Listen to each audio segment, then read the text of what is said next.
Echar a volar la imaginación. Imaginar una ciudad grande e importante con una iglesia próspera, floreciente, llena de actividades y de gentes. Una congregación que tuvo un famoso fundador que llegó a arar el terreno, a sembrar la semilla, plantar el evangelio, establecer la iglesia, formar líderes, después de lo cual salió otro campo para repetir el proceso. Con el tiempo llegaron otros líderes y mientras muchos extrañaban al sembrador original diciendo antes las cosas eran diferentes, los nuevos líderes y sus seguidores decían por fin esta iglesia es lo que debiera ser. Así, mientras unos se identificaban con el antiguo pastor y otros lo hacían con el nuevo y se esforzaban por borrar la memoria del anterior, llevando a la iglesia al borde de la división.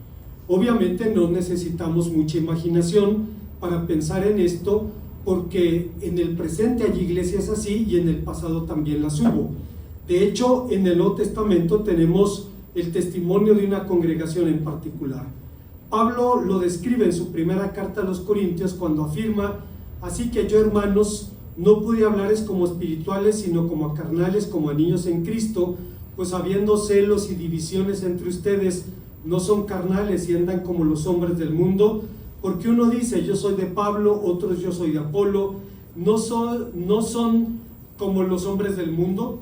Se ha dicho, hermanos, que con toda razón, que las cartas del Nuevo Testamento le quitaron el techo a la iglesia primitiva, permitiéndonos ver su interior. Y así, si la carta a los romanos es profiláctica, si el propósito de la carta a los romanos es advertir a la iglesia de los problemas que Pablo había visto en otras comunidades cristianas, la correspondencia a los corintios es terapéutica, es decir, tiene como propósito ayudar a la iglesia a curarse de los males de los que adolecía. Y quizá el mayor mal que sufría esta iglesia era aquello a lo que podemos llamar el espíritu corintio, es decir, el espíritu de división. En respuesta, Pablo principia su carta exhortando a los creyentes a estar perfectamente unidos, lo que nos lleva a la pregunta: ¿qué significa este llamado? Veamos, hermanos, las respuestas que el texto nos ofrece. Antes, hermanos, de pensar en las enseñanzas de este pasaje, debemos recordar que San Pablo nos dice en la carta a los romanos que todo lo que está escrito en la Biblia fue escrito por nosotros, para que por la exhortación y consolación de la Escritura tengamos esperanza. Es interesante que encontramos de cuando en cuando reprensiones apostólicas y llegamos a ver incluso la respuesta de las iglesias a esas reprensiones. Hay casos en donde no tenemos ese testimonio, pero fuentes extrabíblicas, es decir, los escritos de los padres apostólicos, nos dicen cómo evolucionó después la iglesia cuando el apóstol Pablo o Pedro, quien fuera, hubiera exhortado a la iglesia para ayudarle a curarse de los males que padecía. En este caso, hermanos, la iglesia de los Corintios era una iglesia importante, estaba en un puerto de capital importancia en la circulación marítima de la antigüedad, y la iglesia fue una iglesia grande, próspera. Dice la Biblia que había sido enriquecida con toda clase de dones, que no faltaba en ellos capacidades, palabras de ciencia, de sabiduría, etc. Y sin embargo había un espíritu sectario, había un espíritu de división que asolaba a la iglesia, razón por la cual Pablo les habla acerca de los significados de la unidad cristiana. Hay cuando menos 3 enseñanzas en este pasaje respecto a este tema, y la primera de ellas es que la unidad cristiana significa hablar una misma palabra.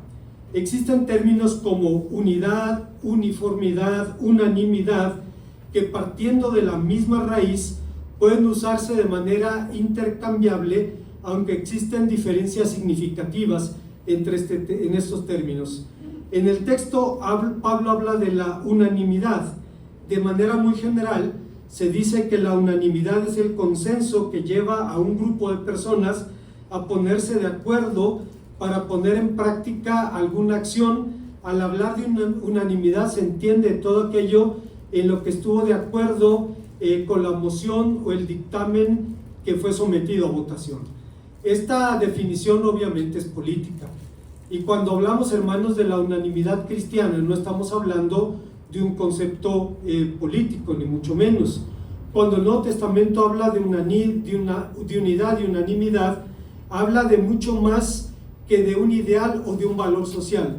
No es pues casualidad que Pablo utilice una serie de expresiones para cifrar estas ideas. En Filipenses capítulo 2, versículo 2, exhorta a los creyentes a la unanimidad, que según la etimología significa armonía del alma. A decir de A.T. Robertson, un autor evangélico del siglo XIX, decía que esos son almas que laten juntas con Cristo, unidas las unas con las otras. En 1 Corintios, Pablo utiliza la expresión que estéis unidos, que significa hacer que la voluntad de Dios se convierta en la voluntad de los creyentes, llevándolos a una obediencia perfecta. El verbo se utiliza para apuntar a la gente que ha regresado a la armonía. ¿Qué significa entonces ser unánimes en la palabra? Significa primeramente unanimidad en la fe. Saben, hermanos, en el siglo XIX hubo un predicador bautista, Charles Haddon Spurgeon, británico él, de quien cuenta una anécdota la hermana Maru, la dueña de la librería del rey. Dice que una vez en su negocio llegó una mujer y le preguntó por un libro que se llama Buenos días Espíritu Santo, escrito por un chiflado que dice un montón de tonterías allí. Y la hermana Maru le dice, no vendemos esos libros aquí. ¿Qué tienes sobre el Espíritu Santo? Tengo un libro de Carlos Spurgeon. ¿Quién es ese? Ah, mire, ese tenía un apodo. Le decían el príncipe de los predicadores, el rey es Jesucristo. El príncipe nada más. Dice, bueno, déjeme comprar ese libro. Carlos Spurgeon, hermanos, se dice que murió debido a una nefritis mal diagnosticada. Pensaban que su problema era gota y nunca atendieron su verdadero mal, aunque Susan Thompson, su viuda, dice que realmente no fue ni la nefritis ni la gota lo que mató a Carlos Spurgeon. Dice, lo que lo mató fue la división en el pueblo de Dios por causa del liberalismo. El liberalismo es una corriente teológica que dice que hay que desmitologizar la Biblia, hay que quitarle todos los elementos mágicos, dicen ellos, o sobrenaturales, para una lectura más racional. El problema, hermanos, es que si desmitologizamos la Biblia y le quitamos todo lo sobrenatural, pues empezamos quitando a Dios de allí. Y de allí, párele de contar. Esto, hermanos, llevó a la Convención Bautista de la Gran Bretaña a una decisión fatal, y fue invitar a predicadores liberales a que formaran parte de la fraternidad, cosa a la que Spurgeon se opuso, porque decía, no puedo aceptar en la misma fraternidad a personas que se burlan de la doctrina de la salvación, que se ríen de la inerrancia de las Escrituras, que hablan y dicen chistes de la infalibilidad de la Biblia. No puedo tener como hermanos a personas que simplemente pisotean la única fuente de autoridad que tenemos los cristianos evangélicos. Y decía Susan Thompson, a final de cuentas lo que mató Spurgeon fue el liberalismo. Uno de sus hermanos era pastor liberal, pero, hermanos, aunque le costó la vida, salvó a la Gran Bretaña del liberalismo, salvó a los Estados Unidos y salvó a México también, porque los primeros misioneros que vinieron a México vinieron primero de las Islas Británicas y después de los Estados Unidos. Primero vino Diego Thompson, un escocés, 1827, luego Santiago Hickey, un ex sacerdote irlandés, quien fundó la primera iglesia bautista en Monterrey hace casi 160 años ahora, y posteriormente llegaron misioneros de los bautistas del sur, etcétera, etcétera. Entonces, somos herederos de su tradición teológica, que dijo no al liberalismo, y aunque le costó la vida a Carlos Spurgeon, finalmente pudo asegurar que esa idea no hiciera los estragos en la Gran Bretaña y en los Estados Unidos como lo hizo en el resto del continente europeo. para que nos demos una idea, hermanos. Tengo un amigo, paisano mío, de Torreón, Héctor Flores Vázquez, que fue misionero en España, estuvo en Ibiza. No sé cuán buena idea sea ser misionero en Ibiza, porque la gente no va a Ibiza a escuchar la palabra de Dios, va todo lo contrario. Pero bueno, él vivió en Ibiza y dice que empezó a congregarse en una iglesia y que la gente de esa iglesia se quejaba de su pastor y se quejaban de que el pastor no se paraba en la puerta para despedir la congregación. Como eran amigos, pues se le preguntó: oye, me dicen que no te paras en la puerta para despedir la congregación. No, no puedo hacer eso. ¿Por qué? Porque tendría que decirle Dios le bendiga. ¿Y cuál es el problema? Pues que no creo en Dios, dice el pastor. ¿Cómo? ¿Qué estás haciendo aquí? Es un trabajo. ¿Qué le enseñas a la iglesia? Pues que hay que portarse bien, que hay que leer la Biblia. Y dice, pues con razón está Europa como está. O sea, si así está el pastor, ¿cómo estarán las ovejas, no? Esa corriente, hermanos, permeó Europa y lo sigue haciendo hasta el presente. Le costó la vida a Carlos Spurgeon, pero para él la unanimidad cristiana empezaba con creer exactamente lo mismo y declarar exactamente lo mismo en términos doctrinales. Pero, hermanos, no solamente se limita a eso. Por unanimidad en la palabra entendemos también ponerse de acuerdo en el modo de expresar los puntos de vista más importantes respecto a la unidad de la congregación. En otras palabras, significa hablar aquello que redunde a la paz, la edificación del cuerpo de Cristo. Pablo decía: vestidos del nuevo hombre creado según Dios en la justicia, en la santidad y la verdad, por lo cual desechando la mentira, hablando cada uno a su prójimo, porque somos miembros los unos de los otros, airaos pero no pequéis, no se ponga el sol sobre nuestro enojo, ninguna palabra corrompida salga de vuestra boca, sino la que sea necesaria para la buena edificación, a fin de dar gracia a los creyentes. Comentando este pasaje, alguien que dice: hermanos, no murmuréis los unos contra los otros. William MacDonald, un comentarista bíblico del siglo pasado, decía: aquí se nos presenta una práctica que condena toda la escritura, y es la práctica de chismear, murmurar, criticar a los demás y hablar palabras corrompidas. Todo esto y cualquier otro uso de la boca están condenados. Chismear significa revelar información o rumores acerca de una persona con la idea de denigrarle. En otras palabras, la información que se da y la forma en que se da es ruin y cruel. Por regla general, esto va acompañado del secreto, la confidencialidad, y por eso él contaba una historia de dos mujeres en una iglesia que estaban hablando y una le dice a la otra: Eloísa me dijo que tú le dijiste que lo que te dije de ella y que te dije que no le dijeras. La otra dice: qué chismosa es Eloísa, le dije que no te lo dijera. La primera mujer dijo: bueno, yo también le había dicho lo mismo, así es que lo que estamos hablando que no salga de aquí. Hermanos, es así. Hay una leyenda rabínica que habla de un maestro judío que mandó a su siervo al mercado, le dio dinero y le dijo: compra lo peor que encuentres allí. Fue y regresó con una lengua de res. Al otro día le vuelve a dar dinero y le dice: ve y compra lo mejor que encuentres en el mercado. Va y regresa con otra lengua de res. Y dice: es que la lengua puede ser fuente de bendición, de edificación, o puede ser fuente de maldición y hasta de muerte. La muerte y la vida están en el poder de la lengua. Había comentado hace tiempo de doña Griselda Álvarez, parienta de Luis Echeverría Álvarez, quien fue la primera mujer que fue gobernadora en México, en Colima, si mal no recuerdo, fines de los 70 por ahí.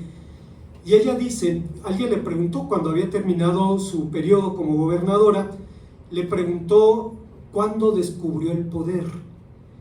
Y la profesora Álvarez dijo: Fue en un caso muy singular. Había un grupo de secuestradores en Colima, muy peligrosos, que detuvimos, pero no queríamos tener en Colima. Firmamos un convenio de intercambio de presos con el estado de Jalisco. Los de Jalisco venían a Colima y viceversa, y di la orden hasta que el secretario de Seguridad se detuvo a la mitad de la oficina y le preguntó: perdón, señora gobernadora, tengo una pregunta. ¿Usted quiere que los presos lleguen a Jalisco? ¿Cómo? Sí. ¿Usted quiere que lleguen a Jalisco? Le di una orden. Sí, señora gobernadora, pero en las carreteras ocurren muchas cosas, intentos de fuga, accidentes. ¿Usted quiere que lleguen? Y dice, y me di cuenta que la muerte y la vida están en el poder de la lengua, que no tienes que firmar un documento, que no tienes que hacer una llamada telefónica, basta una sugerencia, un eufemismo, y un ser humano se muere. Esa es la realidad. Hay una segunda enseñanza en este pasaje. Estamos hablando de los significados de la unanimidad cristiana, y en segundo lugar, el texto nos enseña que significa tener una misma mente. Pablo exhorta a los corintios a tener una misma mente, es decir, un mismo pensamiento. Aquí la palabra es nous. ¿A qué se refiere? Empezando por las definiciones, por mente se entiende de manera muy general la facultad de ensamblar en una unidad los conocimientos aportados por la actividad de pensar, de saber y de entender. Obviamente, tener una misma mente no significa pensar exactamente lo mismo respecto a todas las cosas. Hace un tiempo, hermanos, en el WhatsApp de la iglesia empezaron a aparecer opiniones políticas, en favor o en contra de diferentes candidatos, hasta que la hermana Eli dijo: no, hermanos, el WhatsApp de la iglesia no es para eso. Si usted tiene sus preferencias, está bien, tiene libertad de expresar sus puntos de vista, pero este no es el espacio. Este es un espacio de la iglesia y no nos vamos a polarizar por razones políticas. Unanimidad no significa pensar exactamente lo mismo en todas las cosas. Eso sería uniformidad, no unidad. Significaría, hermanos, ignorar que en la abundancia de los consejeros está la sabiduría. Incluso en el matrimonio, una relación de dos que ha sido diseñada para llegar a ser uno solo, es imprescindible la diversidad, porque con la opinión del otro podemos, hermanos, encontrar la ayuda idónea. Tarde o temprano los hombres debemos aprender que debemos escuchar a nuestras esposas.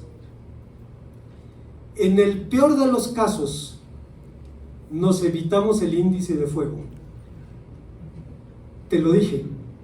Y hermanos, se siente bien feo cuando la esposa dice: te lo dije, y cuando tiene razón.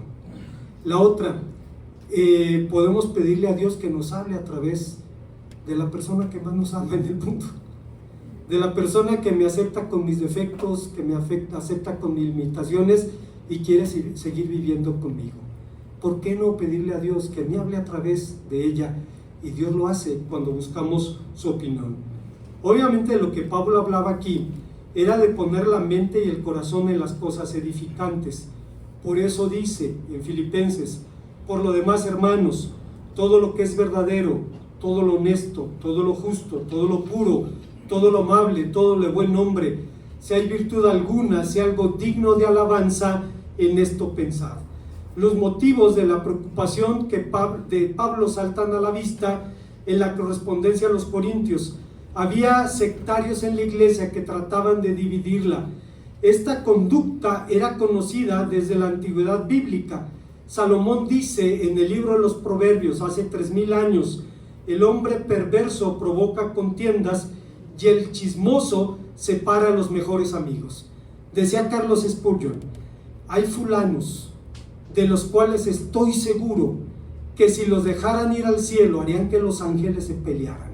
Y hermanos, de cuando en cuando conocemos personas así. Pablo instruye a Tito sobre el tema. Al hombre que causa divisiones después de una u otra amonestación, deséchalo, sabiendo que el tal se ha pervertido y peca y está condenado por su propio juicio. Curiosamente, hermanos, cuando pensamos en un hereje, entre comillas, pensamos en alguien que propaga doctrinas falsas. Si pensamos en términos históricos, pensaríamos en Arrio, en Montano, en Marción, en Pelagio, etc. Pero, hermanos, la verdad es que la definición es mucho más amplia de lo que podemos pensar. La palabra que utiliza Pablo aquí para hablar del hombre que provoca contiendas sería anthropon hereticos, que algunas versiones traducen como el hombre faccioso en lugar de hereje. La persona facciosa es la que está obstinada y determinada en montar su caballo de batalla a pesar de que cause división a la iglesia. Su conversación retoma invariablemente su tema favorito, así como la cabra siempre tira para el monte.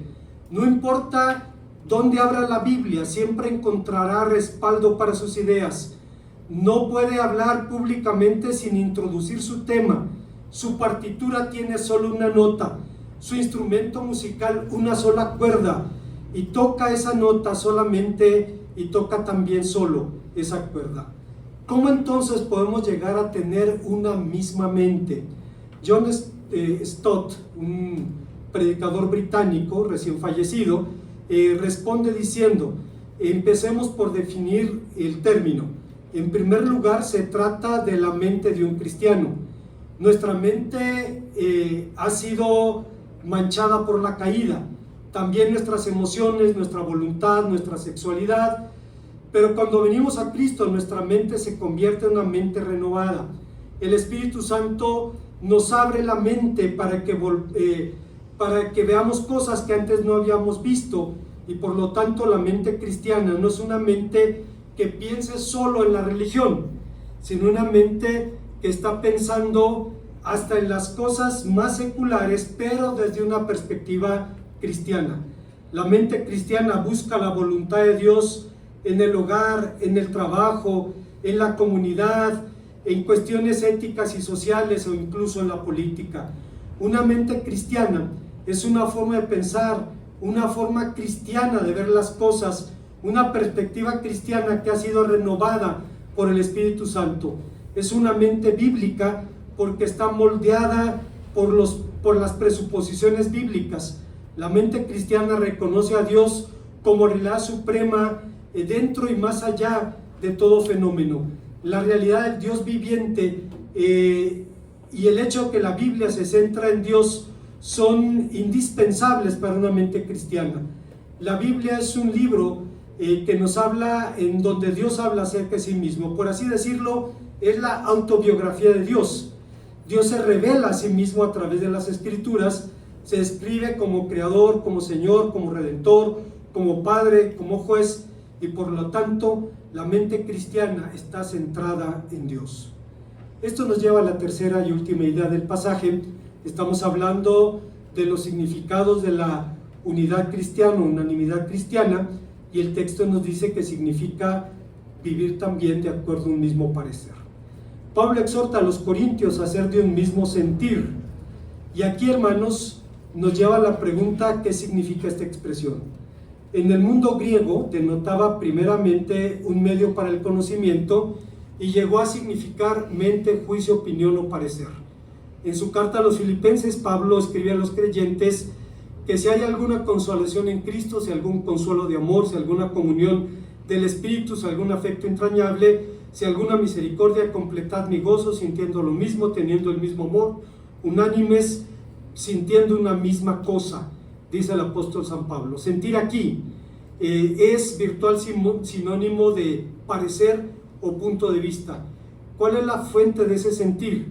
Es Jesucristo, es la mente de Cristo, una mente que dice el apóstol San Pablo todos debemos tener en 1 Corintios capítulo 2 versículo 16.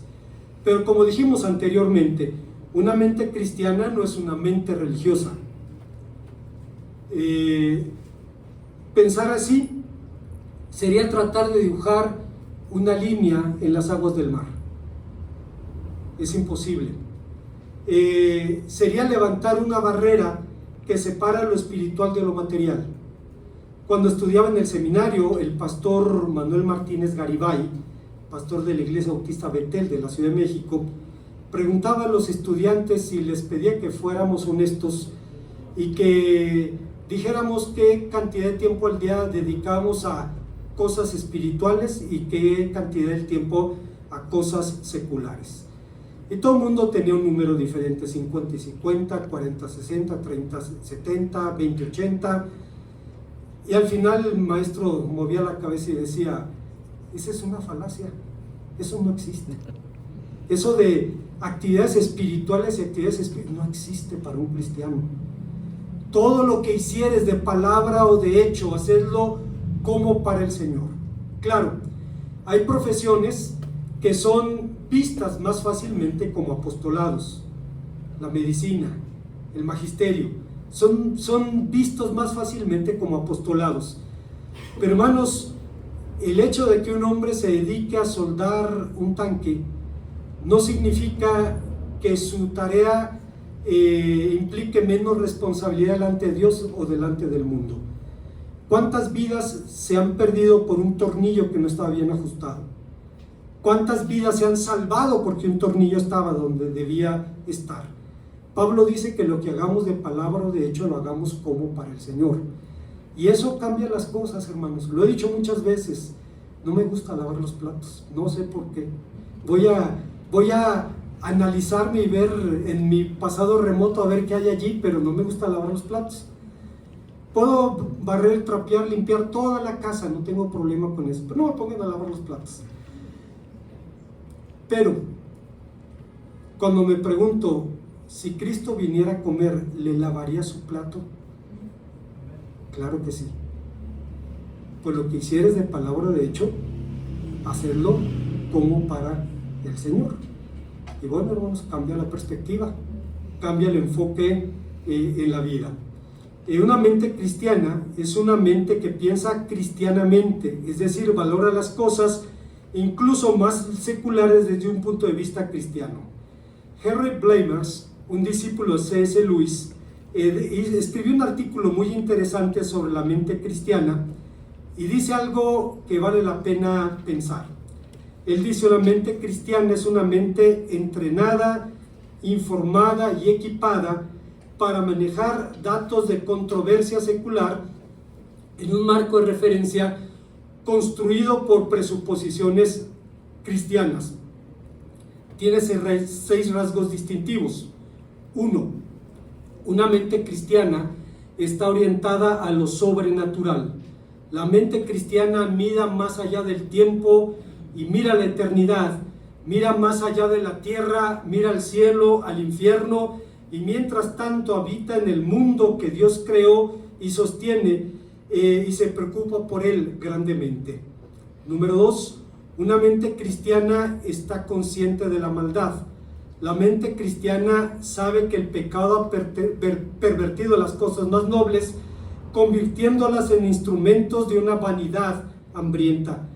3, una mente cristiana tiene una clara concepción de la verdad.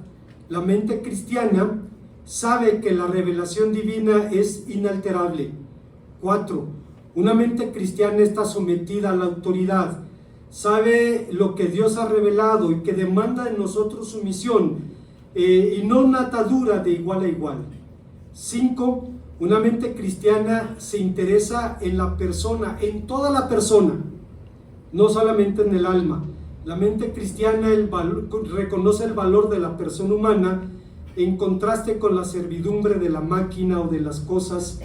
Y 6, una mente cristiana es sacramentalmente casta, es decir, reconoce el amor sexual como uno de los instrumentos más eficaces de Dios para que el hombre abra su corazón a la realidad.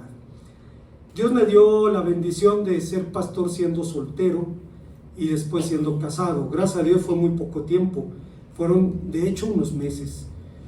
Ahora que pienso, hermanos, la primera iglesia que me invitó a pastorear, yo tenía 24 años. soltero. Iba a cumplir 25 años. Soltero, digo, qué valientes, cómo se animaron con soltero de esa edad, ¿no? Pero meses después nos casamos, mi esposa y yo, y puedo decir, hermanos, que no es lo mismo ser pastor soltero que ser pastor casado. El pastor soltero es dogmático, habla de memoria, repite lo que lee. El pastor casado sabe lo que es la realidad de vivir dos seres humanos que están integrándose hasta llegar a ser uno solo. Sabe que implica desafíos, sabe que tiene que vivir y convivir con la única persona con la cual no necesariamente va a estar de acuerdo en todo, porque nuestras relaciones superficiales, buenos días, no van más allá. Pero cuando nuestras diferencias son grandes y aún así en amor las negociamos para crecer juntos, hermanos, el pastor se hace sensible porque se mete en los zapatos de los otros y sabe que no es la misma cosa. Pero el matrimonio, las relaciones, hermanos, nos ayudan a crecer a la imagen de Dios. ¿Cómo adquirimos la mente de Cristo? John Stott dice, en resumen, debemos recordar nuestro llamado como un doble escuchar. Escuchar a Dios y a su palabra, y escuchar al mundo y sus necesidades.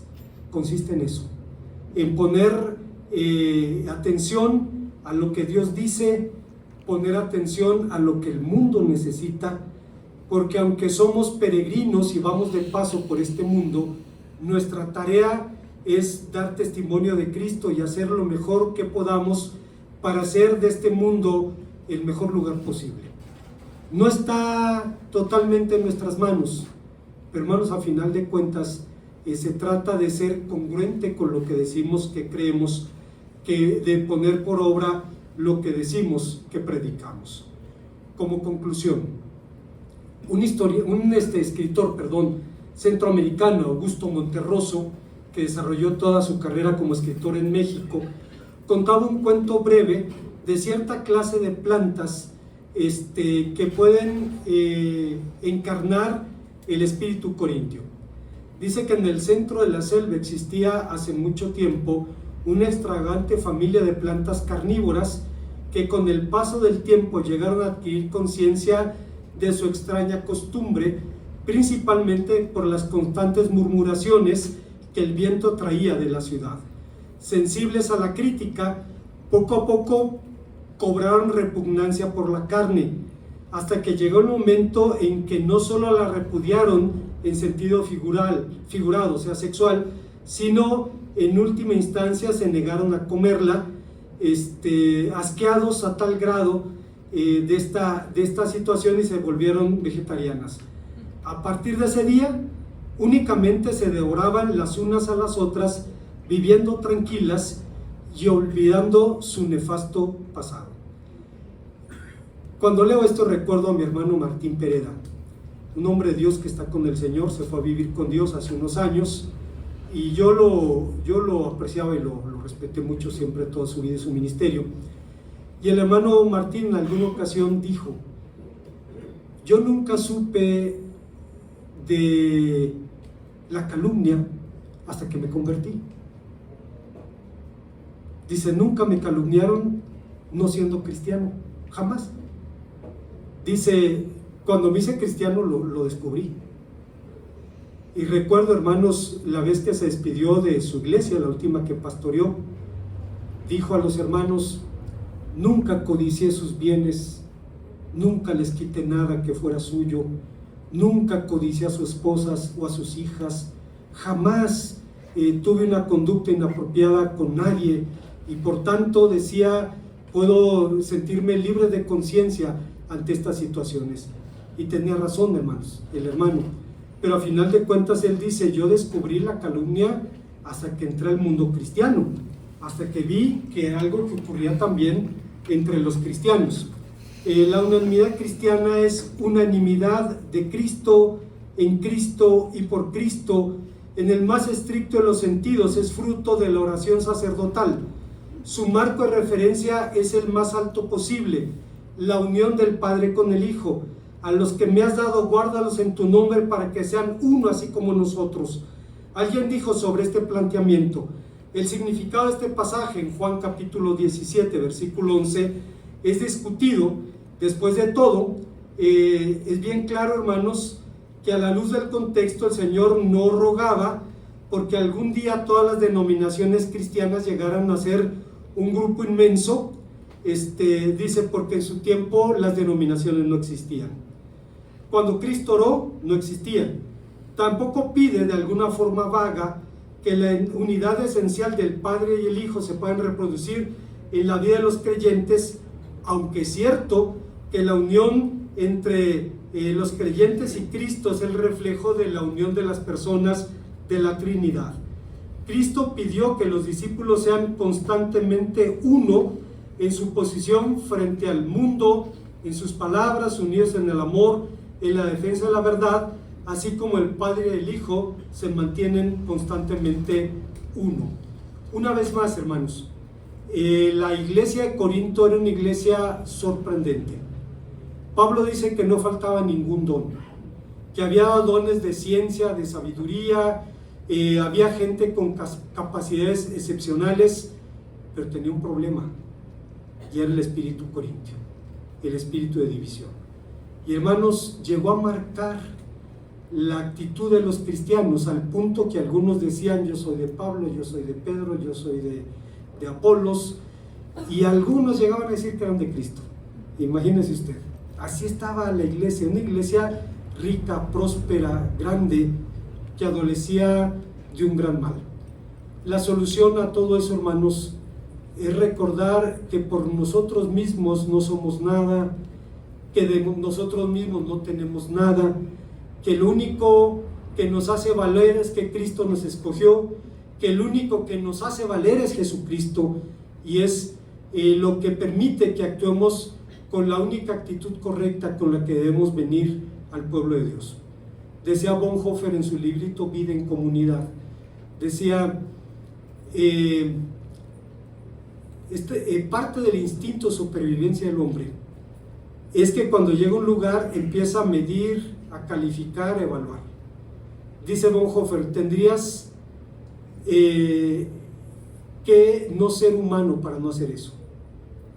Dice, pero cuando llegas así, viendo, juzgando, evaluando, dice, introduces el espíritu de división automáticamente. Dice, la única actitud correcta para llegar al pueblo de Dios es la gratitud. Gracias, Señor, porque me has llamado a ser parte de tu pueblo.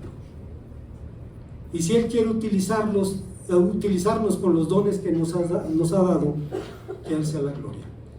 Una vez más, cuando Pablo habla a los corintios y habla de cómo era una iglesia grande, próspera, rica, pero polarizada, está viendo, hermanos, el único peligro que puede matar a la iglesia. En mi tierra hay una canción folclórica. Dice, el día en que la mataron, Rosita estaba de suerte. De 3 tiros que le dieron, nomás uno era de muerte. Hermanos, la iglesia de Corinto, como la iglesia de Éfeso en Apocalipsis, tenía una sola falla, y era el espíritu de división, pero podía matarla.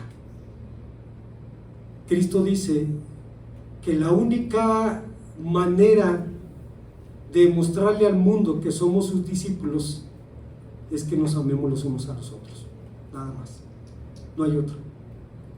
Termino con esto. Algunos de ustedes conocen a Samuel García, que fue misionero en Marruecos 10 años. Él estableció un centro de rehabilitación en Marruecos donde atendían a los niños con problemas motrices y todo eso. Yo no sé si usted lo sepa, pero el Corán dice, hay personas a las que Alá no ama. Alá no ama al ciego, Alá no ama al sordo, Alá no ama al idiota, porque si los amara no los hubiera creado así. Y si Alá no los ama, pues ¿por qué tiene que amarlos usted? Entonces ni el gobierno ni las mezquitas hacen nada por esa gente. Y llegó Samir y estableció un centro de rehabilitación. Una mujer llevaba a sus niños allí y un día le dijo: Samir, ya entendí. Ustedes no son musulmanes, ustedes son discípulos del Mesías, que es el nombre que los cristianos en el mundo árabe prefieren llevar, porque cristiano está manchado por asociación, huele a Santa Inquisición, huele a cruzadas, entonces prefieren llamarse discípulos del Mesías. Ya sé, dice, ustedes hacen lo que hacen para que nosotros nos convirtamos en discípulos del Mesías. Y le dice Samir: no, nosotros no hacemos lo que hacemos para que ustedes se hagan discípulos del Mesías. Nosotros hacemos lo que hacemos porque somos discípulos del Mesías. Es decir, si eres discípulo de Cristo, no puedes hacer otra cosa. Y dice, y esas personas aprendieron a respetar. Cuando un funcionario de nivel medio llegó a confiscar todos los aparatos y a cerrar el centro de rehabilitación, Samir nos enseñó un video, está en árabe, dice, véanlo, vean las reacciones y después se los traduzco. Y está la policía desmontando los aparatos y una mujer musulmana con cubierta en la cabeza empieza a gritarles a los policías, en árabe obviamente, y llega el momento en que dice algo que hace que todos exclamen y se tapen la boca diciendo Alá. Y dice Samir, ¿saben lo que está diciendo esta mujer? Dice, estos hombres no son musulmanes, son discípulos del Mesías, pero han cuidado a nuestros hijos, han amado a nuestros hijos, han hecho por nuestros hijos lo que ni el gobierno ni las mezquitas hacen. Si de eso se trata ser musulmán, prefiero ser discípulo del Mesías. Y dice, la reacción fue Alá, de escándalo, porque estaba blasfemando en ese momento. La mujer entendió muy bien de qué se trataba. Entendió, no haces lo que haces para que el otro se convierta. Haces lo que haces porque tú eres convertido, porque tú eres discípulo de Cristo. Oremos a nuestro Dios. Gracias, Padre.